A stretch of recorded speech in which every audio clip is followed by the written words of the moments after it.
8:15 de la mañana, ya está con nosotros Gabriela Peroso para presentarnos sus perspectivas periodísticas sobre temas que son noticia. Gaby, buenos días, feliz jueves, bienvenida. Buenos días, feliz jueves para ti, para toda nuestra maravillosa audiencia. ¿Cómo estás, Marjorie? ¿Con qué quieres comenzar? Porque hay de Bueno, todo hay de para todo. todo. Tenemos un menú informativo bastante extenso, pero no sé si te parece que comencemos con este señalamiento que hace Human Rights Watch sobre los aportes de ayuda humanitaria que hace la ONU para Venezuela. Sí, acaban de hacer un comunicado oficial, un artículo incluso en su lugar en Internet, nuevamente instando al régimen de Nicolás Maduro, a la oposición venezolana y a Naciones Unidas para que honren lo que fue el acuerdo, para decir la fecha exacta, del pasado 26 de noviembre de 2022. Recuerda que ese fue prácticamente el último acuerdo que se había alcanzado en esa mesa de negociación y acuerdo en México, en donde se fijaba un fondo que tenía que ver con los fondos congelados en el extranjero, que ese fondo no iba directamente a los bolsillos de la dictadura, sino que iba a ser manejado por Naciones Unidas para el alivio inmediato y para asistir en el tema de la asistencia humanitaria para Venezuela. Eso está estancado, han habido una cantidad de procedimientos, de declaraciones que se han dado y Human Rights Watch está haciendo ese llamado específico para que avancen esas negociaciones. Recordemos que con buena fe tanto el gobierno de Estados Unidos como otras naciones han ido levantando algunas sanciones específicas para que esa negociación avance en el país y de alguna manera el tema económico se ha movido luego de el levantamiento de ciertas sanciones. Recuerda que hay sanciones específicas, personales, que van a permanecer ahí, todo lo que tenga que ver con corrupción, con derechos humanos, todo eso permanece intacto. Pero hay otra posición en donde aseguran que el tema petrolero muy bien lo saben manejar estas naciones. Vemos como Irán y Rusia ayudan a Venezuela a escapar de todas esas sanciones. Adicionalmente, siguen vendiendo petróleo, pero lo hacen de una manera oscura y no hay ningún tipo de registro. Hay quienes aseguran que el levantamiento de sanciones en áreas específicas sí beneficia porque el dinero termina cayendo hacia los ciudadanos. Incluso se habla del efecto Chevron. Incluso en el día de hoy vamos a tener a Luis Vicente León, quien es el presidente de Data Analysis y quien ha manejado este tema del lado económico, en donde él asegura que ese dinero en efectivo que está llegando a través de todo lo que sería ese mínimo movimiento comercial del petróleo termina cayendo en el ciudadano común. Hay otras posiciones que incluso le vamos a consultar a Luis Vicente León, como la de Elliot Abrams, quien era el enviado especial de Estados Unidos para el caso de Venezuela e Irán, en donde, bueno, él asegura que quizás el levantamiento de sanciones no se dio en el momento correcto, que las sanciones se dieron antes de que Nicolás Maduro cediera en todos estos acuerdos. Vamos a consultar ese tema porque ciertamente algunos números económicos pintan de una manera más suave, pero analizar entonces el contexto de estas sanciones y cómo el ciudadano común las debe recibir y sobre todo también este llamado que hace Human Rights Watch para que sigan avanzando en esas negociaciones y que por lo menos se active eso de la ayuda humanitaria. Está el tema de las elecciones y toda la represión que sigue implementando el régimen, no libera a los presos políticos, pero está el tema fundamental de la ayuda humanitaria que sigue haciendo que los venezolanos se vayan del país. Ya somos más de 7 millones que hemos tenido que salir de nuestras fronteras. Gaby, haciendo hincapié en eso de la ayuda humanitaria, justamente el día de ayer la administración de Nicolás Maduro anunciaba que tras una sentencia judicial se habían liberado 1.500 millones de dólares que estaban retenidos por sanciones en Portugal. Quisiera conocer tu análisis sobre este tema. Bueno, es una decisión que ellos celebraron en un principio, pero a ese dinero no le pueden echar mano. Recordemos que a través de la figura del gobierno interino se pudieron proteger una cantidad de recursos que nos pertenecen a nosotros, no a Maduro, no a Chávez, no a Diosdado Cabello, no, no, a los venezolanos. Ese dinero está en varios países, está el tema de Inglaterra, que ha sido uno de los más sonados, y en Portugal había un dinero que era manejado por Bandes, uno de estos organismos o bancos oficialistas.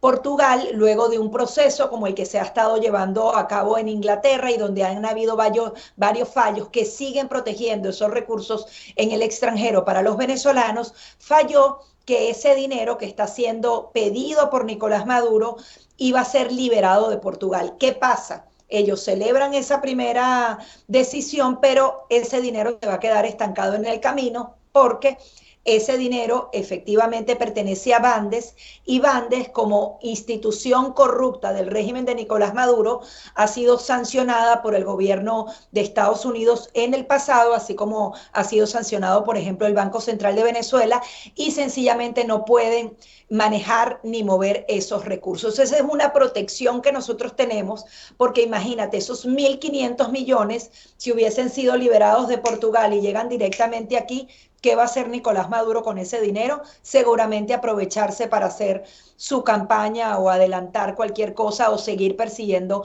a los venezolanos con esos fondos. Me llamaba la atención, por ejemplo, la propuesta que hacía Enrique Capriles Radonsky antes de que se dijera que ese dinero sencillamente no va a poder ser movilizado, y voy a tomar aquí las cifras que él manejaba. Él decía que, bueno, que ese dinero que venía de Portugal debía ser repartido en más de 6.5 millones de trabajadores en concepto de un bono de $150 para cada uno de ellos. Eso daba un total de 975 millones de dólares. Cuando vemos este tipo de propuestas de candidatos a esas primarias de oposición, nos preguntamos, ¿este es el país que realmente quieren los venezolanos? Que te den un bono de $150 para resolver una necesidad hoy y que nos quedemos sin esos 1.500 millones que quizás sirven para la construcción de escuelas, para mejorar el servicio eléctrico o de agua en Venezuela, algo que nos quede en el tiempo, que signifique prosperidad o estabilidad de algún tipo. Realmente los venezolanos quieren que les den dinero fácil, $150 hoy y me los gasto en 4 meses. Este tipo de propuestas va justamente como que alineada a lo que han sido estos 20 años, en donde yo solamente te doy bonos y cosas así. Y veía una encuesta, y perdonen que me vuelva a agachar, pero aquí tengo la chuleta y se me cayó. No te preocupes. Una encuesta que le hicieron a más de 1.000 venezolanos, en donde, bueno, sale nuevamente María Corina Machado punteando en las encuestas, pero una de las preguntas que le hacían a los venezolanos es, primero, ¿qué les ha traído el socialismo? Y más del 86.2% decía mal vivir y pobreza. Y también les preguntaban a los venezolanos si ustedes estarían de acuerdo en que prefieren tener un trabajo bien remunerado, ganarse su plata por ellos mismos. El 94% dice sí, y apenas un 3.5% habla de estos planes y dádivas que daría el gobierno. El venezolano no quiere más dádivas ni más regalos, ni con candidatos, ni promesas electorales, ni con el actual gobierno de Nicolás Maduro. Así que vamos a ver qué sucede con esa plata, porque obviamente el madurismo va a seguir tratando de hacerse con todo el dinero que pueda del extranjero que nos pertenece a nosotros, y ojalá sea protegido por todas esas democracias que quieren que no se roben nuestros recursos. Aclarado este punto, quisiera hacer una transición a un tema que tiene que ver con Colombia y Venezuela y que son unas denuncias delicadas. El fiscal general de Colombia denunció un supuesto plan del Ejército de Liberación Nacional para asesinarlo. La Fiscalía de Colombia pues también anunció que la guerrilla supuestamente planea asesinar al jefe de esa entidad, Francisco Barbosa, en un operativo gestado supuestamente desde Venezuela. Quisiera conocer cuál es tu perspectiva sobre esta denuncia. Bueno, tú vas dando la noticia y tiene todo coherencia. Un fiscal general de una nación que ha averiguado, que ha informado a los militares y a los policías colombianos sobre un plan para atentar contra su vida por parte de guerrilleros, algo nada nuevo, el ELN en funciones, muy activo. Lo insólito aquí, Marjorie, es que el fiscal a través de las vías regulares y oficiales, da cuenta de este plan que estaría siendo orquestado o que algunas reuniones con al menos 5 líderes de ese ELN, de los guerrilleros colombianos, se dieron dentro de Venezuela para asesinarlo. Él denuncia eso, el ELN sale casi como una institución a desmentir lo que dice el fiscal. Nosotros no estamos planificando matar a nadie.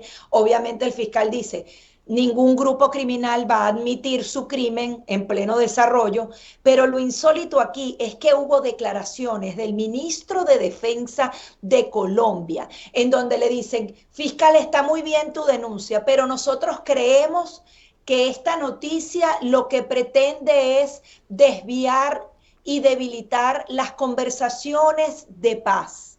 Conversaciones de paz, todavía me pregunto si esto es paz, con la guerrilla. Es decir, el Ministerio de Defensa, los militares colombianos desmeritan una investigación seria de un fiscal que habla de atentar contra uno de los funcionarios fundamentales para su justicia, desmeritan esa investigación para darle la razón al ELN. Prácticamente el ministro de Defensa desmintió esa investigación y le dio la razón al ELN, que dijo, no, nosotros no vamos a matar a nadie, no te preocupes, vamos a seguir con nuestras conversaciones de paz. Conversaciones de paz que se han visto truncadas porque ellos mismos continúan lanzando atentados y pretenden que haya un alto al fuego, que nadie se meta con ellos sí pueden seguir secuestrando, sobornando a la gente y haciendo atentados o planificando asesinatos a fiscales generales, pero el cese a fuego, con ellos nadie se puede meter y nadie puede entrar en esas áreas que son dominadas por los guerrilleros. Si Colombia pasa la senda que pasó Venezuela, ese caminito rojito que hemos venido transitando, que cuando empezó todo esto, Marjorie, no entendíamos muy bien por qué los militares actúan de esta manera, qué está pasando, por qué dan este tipo de respuestas incoherentes. Todo eso lo vimos y el tema es que se estaba armando el cartel de los soles, estaban las conversaciones con Raúl Reyes que luego fueron reveladas, militares en ejercicio venezolano haciendo negociaciones con la guerrilla colombiana. Luego entendimos que ellos estaban con otra visión del mundo, dando justamente cabida a estos grupos. Ojalá que Colombia no esté transitando por el mismo camino. Creo que cualquier ministro de Defensa tiene que dar apoyo fundamental a su fiscal general, que ahora está pensando incluso en irse del país, porque ellos simplemente quieren seguir avanzando con unas conversaciones que no le han traído nada bueno a Colombia, porque las anteriores que se dieron para la FARC, lo único que provocaron es que ellos tengan puestos en el Congreso, que estén muy tranquilos y que igual haya una disidencia de la FARC cometiendo crímenes ya no solo en Colombia, sino también en Venezuela. Hacemos la transición para lo que ha sido el pronunciamiento de este senador demócrata Bob Menéndez, presidente del Comité de Exteriores del Senado estadounidense. Gaby, él ha anunciado la intención de presentar una ley que actualizaría a la denominada Ley Verdad y que tiene que ver con Venezuela. Quisiera que me dieras tu opinión sobre esta propuesta. Si bien ellos justamente están tratando de presionar aún más en el tema del diálogo, un poco aunado a lo que decíamos con Human Rights Watch, haciendo este llamado para que avancen esos acuerdos amparados por Naciones Unidas. Son leyes que justamente quieren que ese diálogo se dé, pero con resultados específicos. Aquí ha habido un poco un divorcio entre los demócratas del Congreso y lo que es la administración de Joe Biden. Los demócratas del Congreso siguen siendo muy duros a la hora del tema de las sanciones y de seguir siendo muy duros contra el gobierno de Nicolás Maduro. La administración Biden, por el contrario, ha tenido acercamientos incluso en persona con el régimen de Nicolás Maduro para tratar entonces de dar ese diálogo. Bob Menéndez nuevamente pone el marcador amarillo, se compromete con los venezolanos a ampliar esa ley verdad que adicionalmente busca perseguir a todos los responsables de esos delitos de esas violaciones a los derechos humanos de los venezolanos. Él quiere que esto tenga un significado más amplio y hay que ver, porque el propio Bob Menéndez ha contradecido a la administración Biden, y ellos dos son del mismo partido, y hemos visto figuras como el senador Marco Rubio o el senador Rick Scott, que también son muy duros a la hora de analizar el tema de las sanciones. Hay que ver cómo se entretejen todas estas conversaciones, si incluso hay conversaciones tras bastidores que no conocemos los venezolanos. Lo cierto es que todavía esas elecciones libres y justas no han llegado. Y bueno, y el tema económico está complicado en Venezuela, son altos y bajos, en donde se crean pequeñas burbujas, pero no hay una estabilidad económica real para cada uno de los venezolanos. Regresando aquí a lo que es noticia en Estados Unidos, Gaby, me encantaría que compartieras con la audiencia una actualización. ¿Qué ha pasado con las investigaciones que se le sigue al expresidente Donald Trump? Sí, bueno, hemos pasado por todo el mundo, Marjorie, Sí. temas. En el tema de Trump, recordemos, él tiene ya 76 cargos criminales en su contra en diferentes averiguaciones criminales, 3 juicios abiertos y lo más probable, lo que se ha venido informando, es que la semana que viene haya ya un 4.º juicio en Georgia. Es decir, sería un expresidente que tiene en 4 estados distintos 4 casos de naturaleza completamente distinta. Esto se va a tardar muchísimo, incluso algunos juicios pueden empezar sus audiencias de lleno en plena campaña presidencial, pero todo apuntaría a que ninguno tendría una resolución antes de noviembre de 2024, cuando son esas elecciones. Hay quienes aseguran que el expresidente va a ganar tiempo y va a tratar de que el proceso sea lo más lento posible porque él tiene la capacidad como presidente de autoperdonarse. No sabemos si esa será su estrategia, pero es lo que dicen los analistas.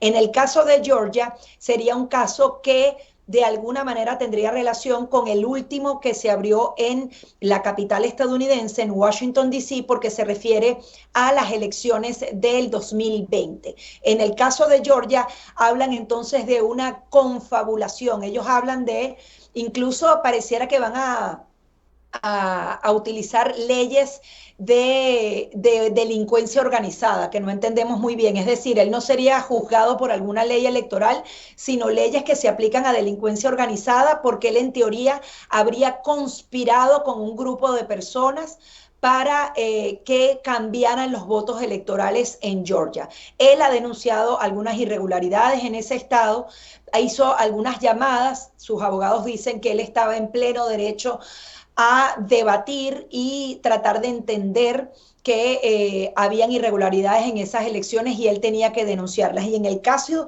de Washington es gracioso porque a él no se le está procesando por la violencia que se produjo en el Capitolio, sino porque, imagínate tú la manera en que le dan la vuelta.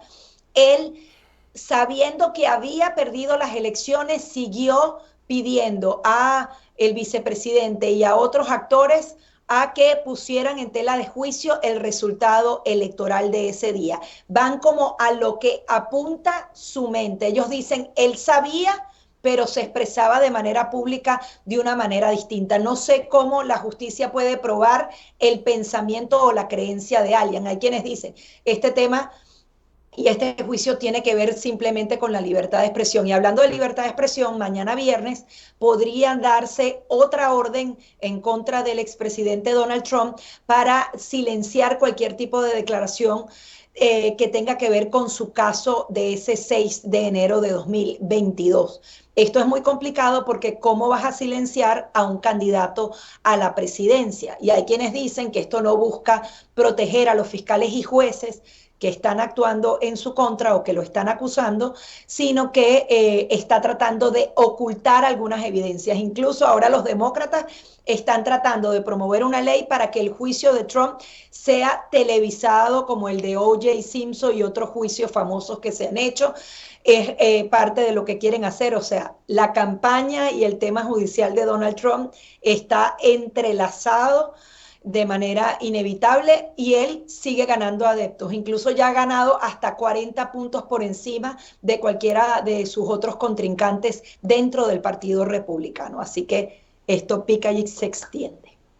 De hecho, ayer compartíamos en Buenos Días lo que él decía sobre su protagonismo y su liderazgo, que anunciaba que iba ganando en las encuestas, ¿no? Y lo decía así como con mucho orgullo, a pesar de todas estas investigaciones que se le siguen. Quisiera conocer qué han dicho miembros importantes del Partido Republicano sobre estas acusaciones en contra de Donald Trump.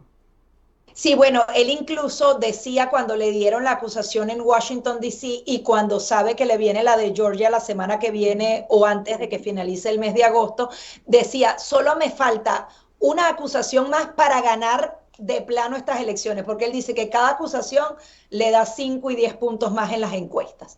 Eso está reflejado en las encuestas.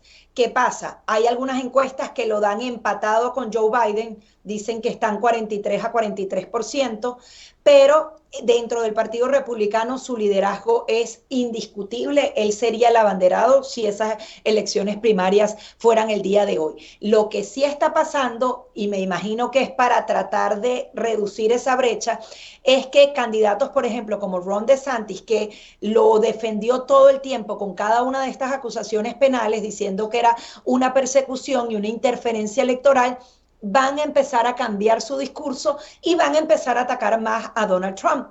Ya hemos visto que Ron DeSantis dijo, por supuesto que perdió, todas sus teorías de el fraude electoral no fueron probadas, algo que no había dicho hace 10 días. Es decir, su ruta va a ir hacia otro lado. Hay republicanos que desde el día 1 no han apoyado en el tema del 6 de enero y de esas elecciones de 2020 a Donald Trump, que aseguran que esto es un daño irreparable a las instituciones. Hay otros republicanos que siguen justamente defendiendo al presidente Donald Trump y asegurando que el presidente en ejercicio quiere perseguir al expresidente y toman unas declaraciones fundamentales que daba Joe Biden, que él iba a hacer todo lo que estuviera a su alcance con la ley para que Donald Trump no volviera a la Casa Blanca, porque para Joe Biden Donald Trump es una amenaza para la democracia de este país. Y cuando ves eso, se interpreta como un rival torpedeando a otro, porque al final son los dos contrincantes con posibilidades ciertas, uno de quedarse en la Casa Blanca y otro de volver a la Casa Blanca. Y al final las encuestas siempre lo siguen favoreciendo, ¿no? A pesar de todas estas investigaciones que se le Totalmente. siguen. Siguen favoreciéndolo. Hay quienes dicen que incluso personas que ya no estaban muy atraídas a Donald Trump han vuelto porque hay muchos temas, o sea, hemos visto también un tratamiento desigual aquí, Marjorie. Aquí hay una investigación en donde hay dinero, récords bancarios, transacciones, creación de compañías, al parecer con nombres raros, dinero que habría entrado directamente a 9 miembros de la familia de Biden. Eso no se investiga, nadie lo habla. La computadora de Hunter Biden, incluso censuraron a medios de comunicación, no solo a periodistas, diciendo que esa computadora era mentira y la computadora era completamente verdad y se veía como su hijo manejaba dinero. Se ha hablado de que Joe Biden ha participado en al menos 20 reuniones apareciendo en speaker, y yo me lo pongo así, tú estás en una reunión de trabajo en BPI TV, estamos reunidas tú y yo, tu mamá te llama y tú la pones en speaker en 20 ocasiones distintas para que ella diga, hola, ¿cómo está el clima por allí? O sea, nuestros padres normalmente no participan de nuestras reuniones de negocio. En este caso, Joe Biden saludaba en plena reunión de negocios a su hijo. Y es que lo que dicen es, el político obviamente no va a discutir los detalles de una negociación, pero si aparece ahí es, hey, mi papá está detrás de mí, tienes el respaldo de la figura que represento como hijo. Eso hay que investigarlo y están tratando de no investigarlo. En el caso de Donald Trump, lo investigan hasta por casos de hace 20 años atrás de supuestas agresiones sexuales, y todo este tema realmente es muy desigual ante la ley. Así que vamos a ver entonces qué pasa, y por eso los electores dicen, aquí hay persecución política y ahora sí entonces voy a apoyar a Donald Trump. Creo que es parte de por qué ha venido ganando influencia en esas encuestas en los últimos meses. Veremos qué dicen las investigaciones sobre cada caso. Gaby, gracias por acompañarnos y presentarnos tus perspectivas periodísticas sobre tantos temas diversos que son noticias. Feliz día y feliz fin de semana por anticipado. Igual para ti, un abrazo para todos. Era nuestra compañera Gabriela Peroso presentándonos hoy su visión como periodista sobre estos hechos que son noticia y que tienen que ver también con nuestra comunidad. A esta hora hacemos una breve pausa. Ustedes no se aparten. En breve estaremos de vuelta con más de Buenos Días por BPI TV.